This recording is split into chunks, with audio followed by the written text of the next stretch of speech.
we're part of, we're trying to give this out to everybody. So we say nistu, and then we can say nitaniku, literally my name is, or we can say I am here. And um, I am here, anakuk.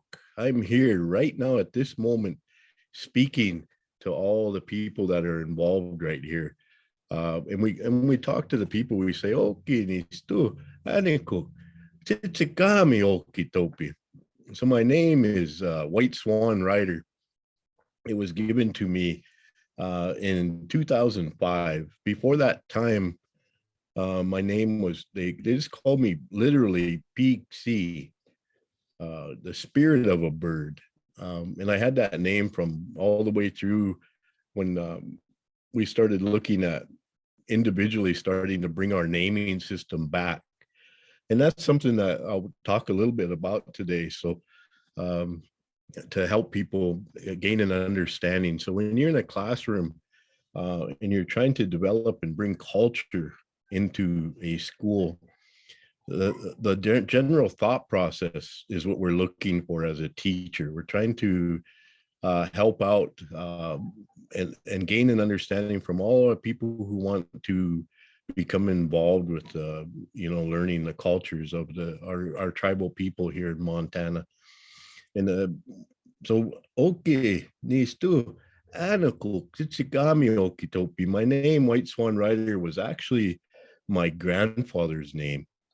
And my grandfather was noted for uh, really helping out a lot of people, taking care of old people, helping people build their homes, helping people do a lot of haying, freighting of their goods, and really caring about all the people. And my grandfather was noted for that. In 2005, I got a Milken Award, which is a Teacher of the Year award. You get to go out to Washington, D.C. They give you a $50,000 check and wine and dine you, treat you really well. And, as a teacher, that doesn't come very often. Our accolades are always with our students. And the students are, our main focus at all times. And like when they gave me the award, I actually commended my students for really being a major part of defining who I was as a person. And all the methods classes in the world that you get at the university level could never really take the place of that actual teaching that you have received. Most of my teaching and receiving was from my students who were bilingual students. So the language was a major component of who we were as a people. And so we brought that up to the forefront. About 50% of our students could speak the language at the time I started teaching 25 years ago. And now today it's about 5%, which is a major decrease over a period of time. So that's something I really would like to talk about. Indian Ed for All, has really been an eye opener for me to help me as I go through. But the students that I had, they were all at-risk students. So they were first generation students who had nobody in the family had graduated from high school. Um, uh, they had culture, but not a real teaching. A lot of them were single mother students, raising them. So they were missing out on a lot of the male influences in their life. When we first started designing our bilingual classroom, we really looked at the needs of the students. What did they need? And we found out the biggest need of our students was to remove them from the public school, remove them from a public school setting, and to actually take them out and immerse them in the culture. And so the best thing that we could do was to develop a camp. When we decided on a 15-minute camp, 15-day camp. And so they camped for 15 days. And after the 15 days, we would move our camp to a different place, and we'd have a break about a 5-minute or 5-day break in between each of our camps that we did. And we made it a year-round school. We traveled from the North Saskatchewan River to the Yellowstone, and really developed a relationship with our students, with the land base that they had, our natural land base. And this was the best way that we could do. One of the things we found, and I have a paper here, and let me see if I can pull that up here. Just see if I can do all that technology.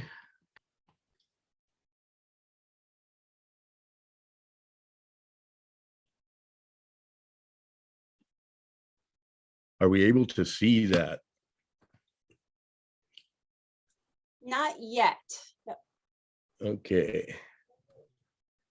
So I clicked on Share screen, and then did you select your window that you wanted to share from your select screen, your share screen? Oh, let me look back here. Let me hit share screen again. And the desktop is what I'm looking for. And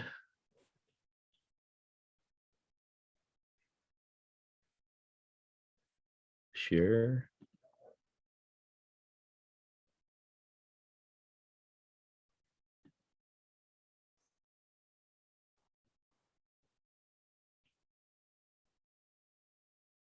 Congratulations to your family for yesterday. By the way, you had some big graduations. I did. My son graduated with a master's of public health. That is so fantastic. So he's been working all for the pandemic as he goes through. He's been involved with the hands-on of the pandemic, and it's really been great because we've been able to go back into time, and talk about when we had the last pandemic was the Spanish flu. Okay. For some reason, it is not popping up here. You guys can hear me okay though, right? Yep, we can hear you and we can see you. Your beautiful face. Okay, so let me, I'm just going to pull my article up here because for some reason it's not reading it. Let me hit share screen one more time in the desktop, and it says I have nothing there. Let's try that.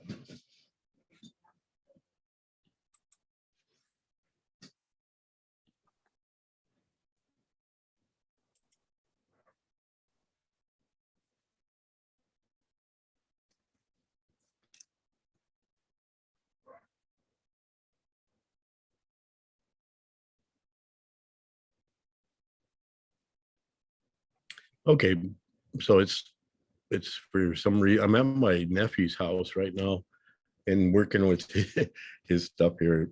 I'm used to being on my Mac and I have that going. So let's, one of the things I talked about was during the bilingual days, we had we had to go back to like the beginning of knowledge base. So when we started setting up the camp and trying to figure out how to immerse our students, we really developed the language as being the depth of where we wanted to go. So we went back and talked with a lot of the elders, and we came up with a title called "Language Carries Our Breath to Our Ancestors," and we developed our lessons around that as we went through there. We went back to the beginning of time, right after human beings were made, is that we were looking at thought process. And so the initial thought process in our language, the initial thought process, we said, kakyotsin, and that's an essential thought that a person has. And the connection to the outer reams of our people, our history goes back to the beginning when all peoples of the world were living together. And I'm talking about the above people, the star people, the earth beings, and the underwater people all lived together. And they were taught, at the same time. So the star people, the earth people, and the underwater people were all taught at the same time. And they were taught, okay, now you guys can think. And the creator said, now that you can think, I want you to connect yourself to everything around you, everything in the universe. So when people ask about, our connection to our star people and our connection to the underwater people, that it goes back to the beginning. And even though we're separate today, that connection goes back to that initial thought. And when we did that with the language, so we went kakyotsin, our initial thought, and then we went, after we connected to the universe, we went mukaksin, mukaksin. And so the language was teaching us as we went. Because today we live in a majority English world, we wanted the essence of the language. We didn't want a literal translation to English, but we wanted to really have that teaching part of our language. And so we went from a verb-based language, our Blackfoot language, back to English. But because we had that connection as teachers, we could take that language and open up to the students as we went through there. We went back, and what helped us with being a teacher is that it actually taught us some new things. It taught us how to think. And if we had a problem when we were putting things together, if we were having a problem doing that, the creator said, grass was already given to us. But even before we were on this earth, there was grass. So grass was here. And the creator said, you take that grass and you make a smudge and you put that there, and that smoke that rises will develop a communication amongst each other. So that's what mukaksin means, is that we're connecting as we go through there. And so if we have a problem with that connection, that smudge will help us ask the creator, how can we solve this problem as we go through there? Because we want to come to a conceptual understanding as we're going through there. So this really fit in our realm of teaching as bilingual teachers. When we come to that understanding, so and you don't always have to consult the creator. Sometimes it comes to you how to do those things, but that smudge is very valuable. Today in the classrooms, we have smudges in almost every classroom now in our high school for that case. So it took us all these years from 1978, when Indian Ed for All first started, to all these years. So now we're at 2022, and now we have smudge in our school, in our public school system. That smudge helps us to come to an understanding. And in our language, we say, "Atsista pita cube. Atsista pita cube." Now I have that. Now I have an understanding. And that's how we're pulling this out. Atsista pita cube. Once you have that as a person, because we all have different relationships in life, different purposes in life. Once you have that, then you take that conceptual knowledge, and you take the portion of it that is towards your purpose in life, and then you move forward. Now that you have that, you take it, and now it's up to you. Now that you have that, and you brought that into who you are as a person, now you can transfer that knowledge. So knowledge is something that was never taken as a power, or taken as, this is mine, and I'm never going to share this with anybody. Within our culture and in the language, we always transfer our knowledge. We don't withhold that from anybody. So when somebody calls on you, for a story, a song, how to pray, you know, all those different things. And it's not yours. It's part of who you are. You have that. And that's what Tista Pita Cube means, is that we have this deep understanding. Now we can transfer that out to people. So when they come to you and they ask you, so when Mike or Jennifer or anybody, you know, comes to our people and they ask us, it's up to us to show them. And we call this a transfer of knowledge. In the language, it says pumaksin, pumaksin. And this is something that culturally we found out is really been a detriment to our people, is that we quit doing this. This wasn't a natural way of thinking, a natural way of gaining conceptual knowledge, and a natural way of transferring that knowledge wasn't there anymore. So as a society structure, we decided that this is something that should be in our public schools, and it should be readily known by all teachers how to do this. And that's where this came from. We tell people the knowledge that you have is directed towards who you are as a person, and it's life sustaining. That knowledge, you have to gain things as you go. Gut up beats, and you have to take this, and that knowledge is really important. So in order to understand the stories of the Buffalo Rock, the transfer of that, the Iniskim, in order to understand our star knowledge, you have to gain, you know, listen to these things and share them.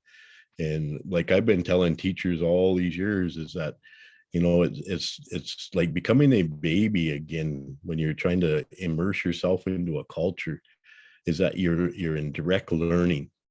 And as you get older, it goes a little bit faster. Sometimes it slows down and takes a little longer, but who we are comes from our language. And within that language, it's a very unique worldview that we can gain from that. If we set into the language, which we've never been taught properly how to understand, like the English language, we have a really hard time of developing a greater cognitive skill, and that thought process, problem solving skills, everything that's out there. My son that just graduated with his master's degree, he was immersed in our language, in the Blackfoot language, something that I didn't have as a kid. I went to an off-reservation school, and I was pretty much immersed straight in English. And then the only thing that really came close to our Blackfoot thought process was mythology. The Greek and Roman mythologies came into play.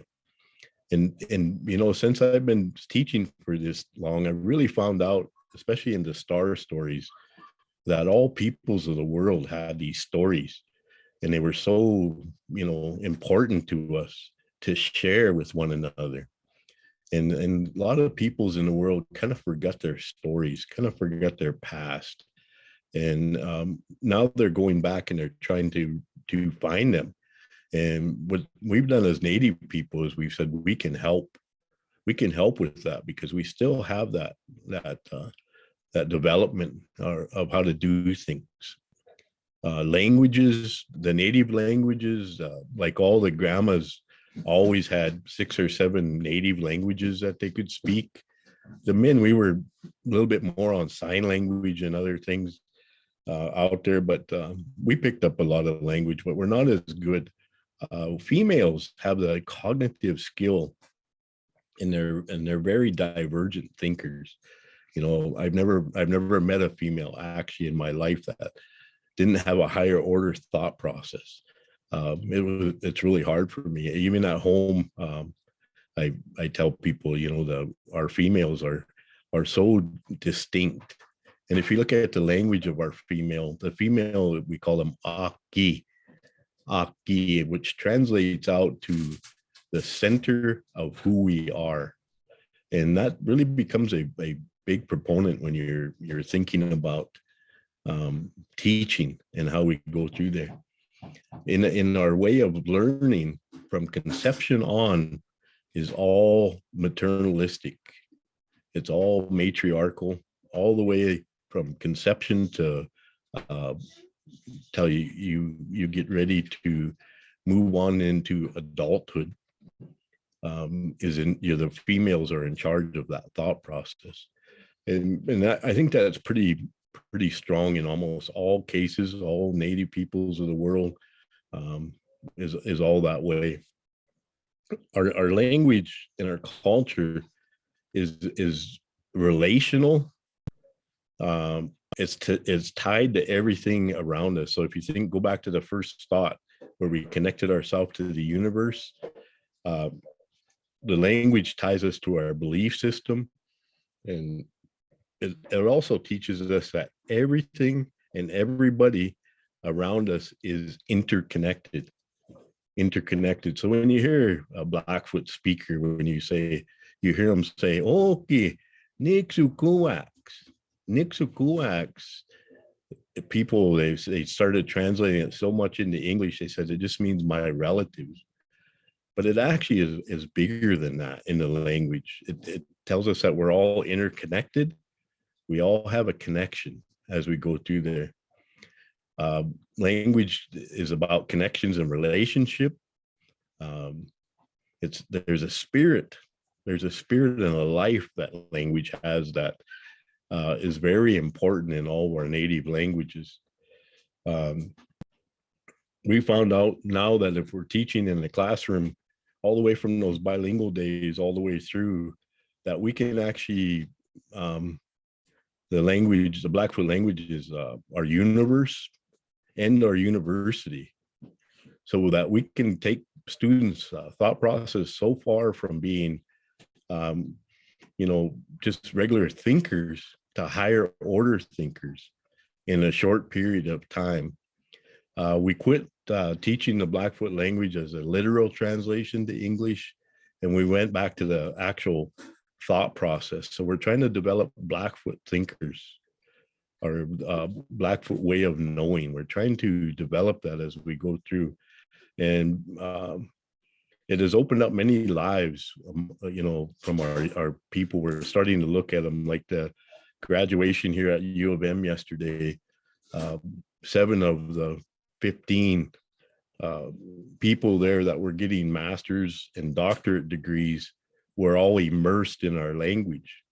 So that was a pretty high percentage of students that were receiving higher ed degrees in public health, in forensic anthropology, in biology, in microbiology, where before we were looking at our students that were coming out of our schools, when they hit the university systems, they were directed towards NAS degrees and anthropology and linguistic degrees.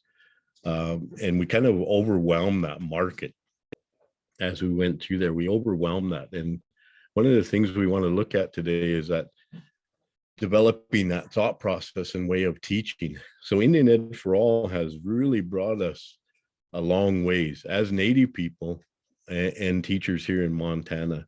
And I think they respect us around the world now, of our general thought process, especially how we can look at science. So yesterday they debuted, I worked with the physics department here, and I told 4 stories to the physics department, and they had a pretty nice recording studio and putting things together. And then I told the stories, and then the physics department got together and went from the stories and actually pulled apart the science that they could comprehend from the Blackfoot stories. And so they have a new planetarium here, and they debuted that yesterday. They had 4 different showings, and it was similar to what we did with OPI before, where the Crow and the Blackfeet put together star stories for classrooms. And they've been a big success for lots of people here in Montana and around the world. And they really helped open the eyes of people around the world of our connection. Again, when I talked about native people having a connection to the stars around them, the underwater people, and you hear in a lot of their prayers, like our Blackfoot, in our language, we say, not to eat the peaks, not to eat the peaks, the holy beings. And that's what our connection is that we look at Spumata peaks, the above ones. We look here at the beings here on Earth, Sakumata peaks, and then the underwater spirits, Suyita peaks, and look at that connection of how we interact and do the interrelation of that. So to kind of give you an example of how we've changed it in the classroom, instead of literally translating the language to English, we've actually used photos now. So we'll hang photos around in our classroom, and we get our students thinking on the right side of their brain where our verb-based languages are, and the artistic and the songs and the different things that are there. And we have them thinking language. We have them thinking language. So they look at the picture and what do you think that is? And we don't speak any English at all. We just go through the pictures and we say them, and then we have the students say them so that their voice is heard inside themselves. And that's our natural way of teaching. I really thought we were distinct, and I tell this to people. I thought the Piikani people were distinct in that we were the only ones that did this. But as my experiences now with Indian Ed for All and traveling around our state of Montana and outside of Montana and into Canada, I really noticed that it's our natural way of speaking, learning our concepts as a human being. Our brain development is similar as it goes through there. So if we can learn how to use our total brain, everything around our brain. So our right side, we're using our language, and we're conceptualizing that way. We do go back to English at a bunch of times because of 150, 160 years now of public school. We have to get that link back. We have to get that link back in the public schools. In the immersion school, you don't hear a whole lot of English. So when immersion first came out of New Zealand from the Maori people, when immersion first came out of that, and then it went to Hawaii, and then us as Piikani people, that's where we got our immersion school methodology, is from Palileo schools in Hawaii. We got it from them, and then we moved it forward. And so now we have immersion classrooms in Browning, kindergarten to 6th grade. We don't have 7th and 8th developed yet. And then we get into high school, and we have 2 instructors at the high school level, Kevin Kickingwoman and I, and we take our courses. We have a new director, Robert Hall, and he was here at this. I see he was one of the presenters earlier. Robert has come a long ways from, with a linguistic degree to help us to, develop materials for our classroom, to develop, to get the pictures, to formatting our lessons so that they're culturally relevant to the teachers that are there. And it's up to us at the high school level to teach all the other teachers how to do the certain things that we do in there. And again, Indian Ed for All is really, really an important thing that Montana did, and it's the strength of it. Mr. Jetty, we talked about going to school in Bozeman together, Shane Doyle. You think of the people that we all went to college together, how far we have came as people, in development of these culturally relevant classrooms.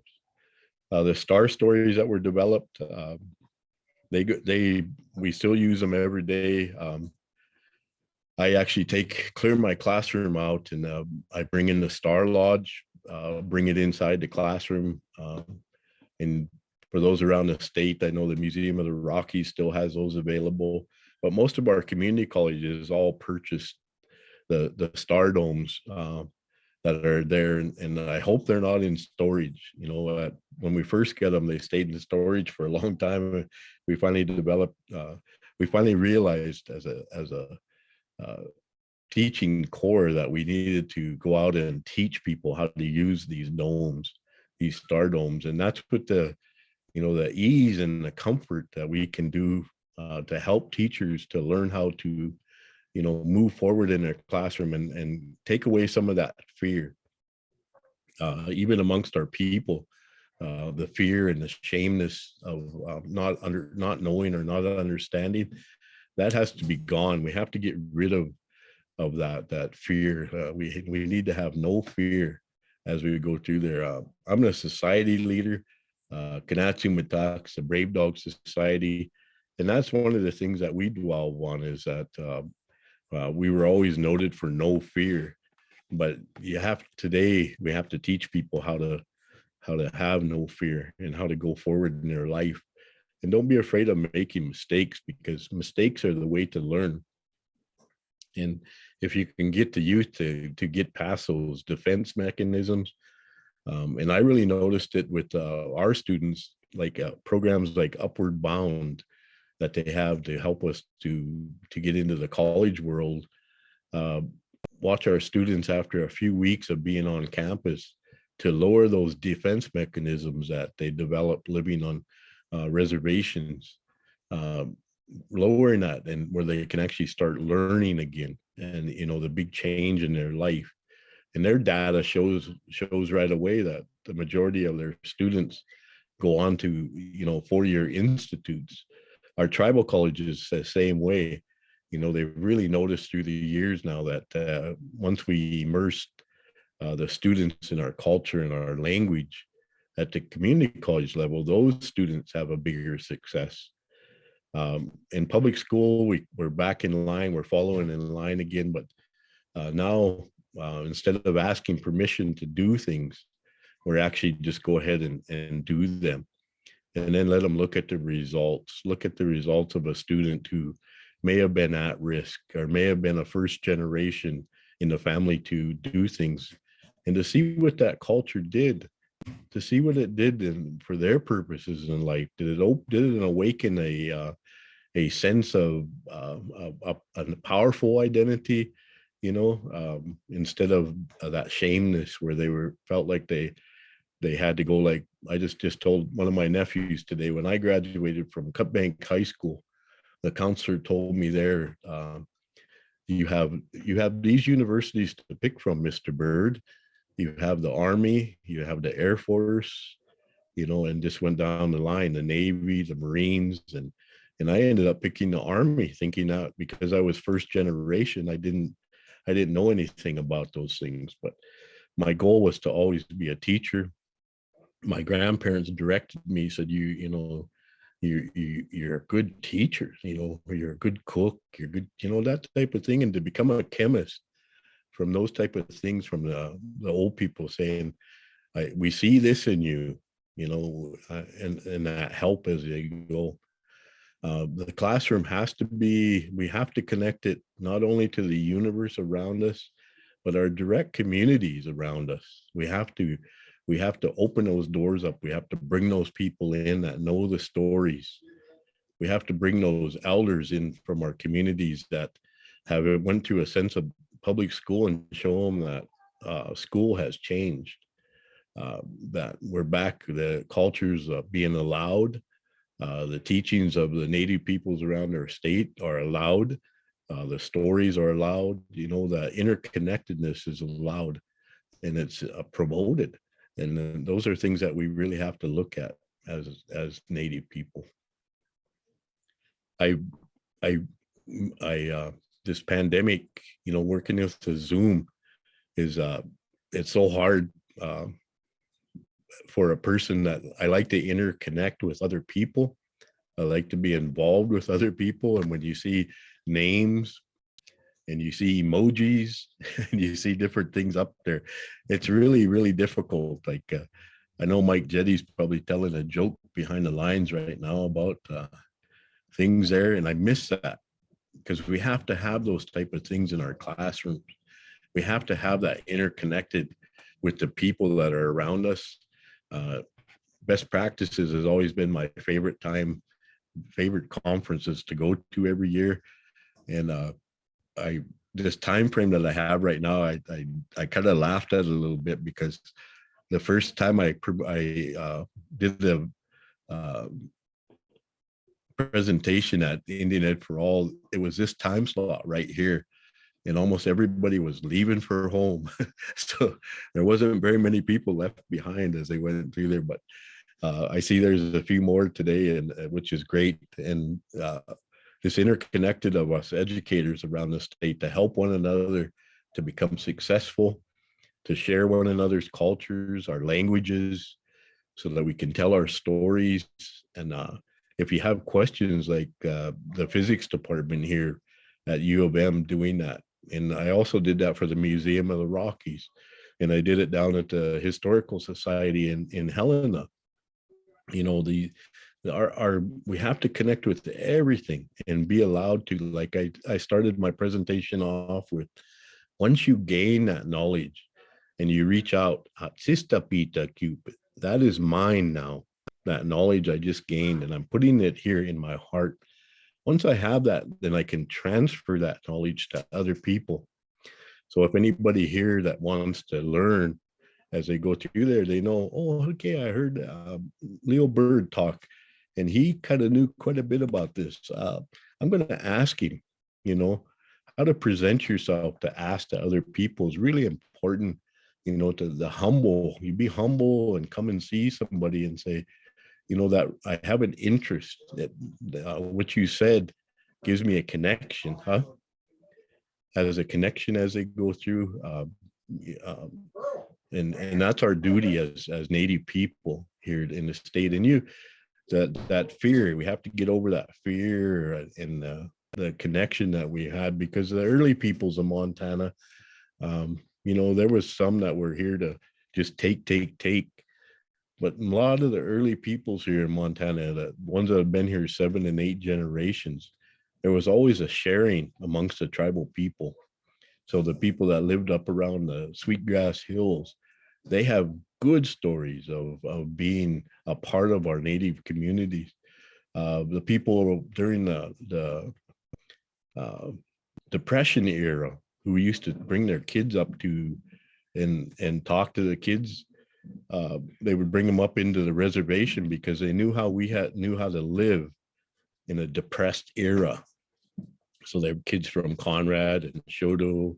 They would bring them up and drop them off with the reservation people, and we would train them, you know, take care of them, make sure they were fed, clothed, you know, part of our families. And that's what Nixukuaks, my relatives, means, is that we all have a relationship to help one another, to be kind to one another, to you know, just it's not a take type of education. And as teachers, as educators, we know that better than most people of the state of Montana, is that we do have that interconnectedness, and we do want to get together and help one another be successful in this classroom.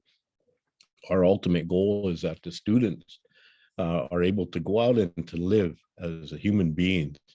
That's our ultimate goal as we think of people. You know, this is really good.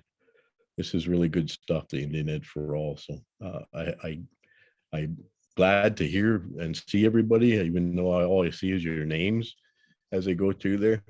I want to give a little bit of time for question and answers as we go through there, and I'll do the best of my ability for those that have any questions. And I know Mr. Jetty probably wants to tell one more joke. I haven't seen Mike for a long time, you know, and him and I are like brothers, so it's kind of neat to see, you know, his name again, to see what he's doing. Jennifer and I have been working together for a while. You know, this is this family that we have, this Nixikuak, our relationship that we have with one another is very, very important. And I hope this continues on through the years. I remember from the first years of Indian Ed for All, it being a preaching to the choir type, where all the native teachers that were out there working were the only ones that attended these workshops. But now I see there's many, many names. I'm looking at the ones that are there, state people that are science teachers of the year, math teachers of the year, history teachers of the year. You know, it's good to see everybody getting involved and seeing that we can help one another out, and do those things. I didn't leave my email in there, but I think it's in there when I signed up. That's the best way to get a hold of me if you have questions, or come up and visit. You know, come in and visit, get yourself immersed. Come see some native peoples out there, and come live with us and see what's going on. You know, that's the best way to do things. Come up to the park and we'll take you to Head Smashed In, Riding on the Stone, Sweetgrass Hills, Glacier National Park, all those different places up there. So that when we're telling the stories, the star stories, when we're telling the origin stories of the lands around us, that relationship, that you're actually in connection. There's just so much you can get out of books. You have to actually immerse yourself in there, or get with somebody to visit with them. And now that we have that relationship, just let me know, because I'll be there for all of you. If I have any questions, you can let me know. Throw them in the chat, or let Mike, Did you tell Ryan? Yes, please. If anyone has any questions, throw them in the chat, and Mike and I can field those for Leo. Leo, thank you so much for being here today. It's always so wonderful to see you and hear your wisdom. Yeah, thank you, Lee. I could just sit here all day and just listen to those stories. So powerful. So yeah, any questions for Leo? So we've got a few minutes left. Leo's really good with wait time and eye contact too. Someone is asking if you have a list of your resources that you could share. I do have a bibliography of different literature that are out there. We're trying to stay up with as many recordings as we can get. The U of M, the physics department, just put this together. I'm going to try to get that available to teachers as soon as possible. The star stories that we have are on YouTube now, so that's great. We don't have to walk around and with all those hundreds of books and the DVDs and the different things that are there. OPI has done a really good job of putting those resources together. I am running for our tribal council this year, so I might be stepping away from being a classroom teacher, but depending on how elections go, it's my time. It's my time to our tribal people need some stories. They need to connect with our culture and our land base. They need to gain an understanding of the things that are out there. So I'm being directed now to run for our tribal council, to be a part of that and share that. And you know, after 25 years of education, I will never leave education. It's always going to be there, and I'll always be there for the educators that are there. I do have a bibliography that I can make that available of the things that I use, the resources in my classroom. Mr. Hall, Robert Hall, and Leah Whitford have done an outstanding job of compiling our thoughts. So as immersion teachers, they're compiling our thoughts, helping us with those, and making those available to outside our district people. So email is the best way. If we can get sharing email back and forth, that'd be good. Right on, Leo. Well, let me know when you start sponsoring feeds. I'll head up to Browning. So I always have food available for everybody that comes to my home. So that's good as we go through there. I've been working with the elder committee with Mr. Wetzel. I've been working with that committee, not putting as much as I can in there because I get kind of real busy with trying to develop our third year lesson plans for just speaking the language. And we're seeing really good results right now so instead of our immersion kids coming from 8th grade into high school and losing contact with that language, we've done a pretty good job of developing fluent speakers again from those students, and just the different things now of saying, I'm in a public school setting, but instead of asking permission, just go ahead and teaching and then let them see what's happening. So come and see these kids that are in there. Come and see what happens to them when they can speak Blackfeet, when they can speak Salish, Kootenai, Crow, Cheyenne, Sioux, Assiniboine. Look at those students who can speak languages and share amongst one another. You know, our youth programs that are being started around the state now, this is something this is where it's at, you know, and I think OPI, you guys are doing a good job with those things. I taught in Poplar during this COVID, Poplar and Wolf Point, Cody, Wyoming, you know, different places of people that are interested. And that's one thing with this pandemic, it's really showed us with the Zoom possibilities that we can actually get out into a little bit more worldly. As native people, that we're naturally worldly, you know, we want to know. And then I know Jennifer and I miss her food.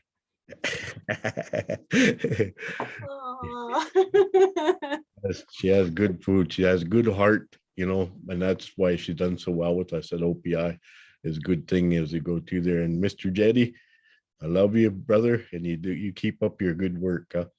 thank you, Leo. You mentioned food. Whenever I cook for my wife at home, she says I cook for her like I treat her like a god. I was like, why is that? She said, you always present me these burnt offerings. Oh, well, thank you so much, Leo. And Mike, don't go anywhere. So here's what's going to happen. We're going to say thank you and love you so much, Leo. It's so wonderful to see you. Everyone's just going to stay online, and we'll just transition in a few minutes here to our next session without closing the meeting. Hopefully nothing will happen with our Zoom, but Leo, yeah, your wisdom is just so fantastic, and I can't wait to see you this summer. Kita kinamatsin. Pinakos. Okay, Leo. Thank you.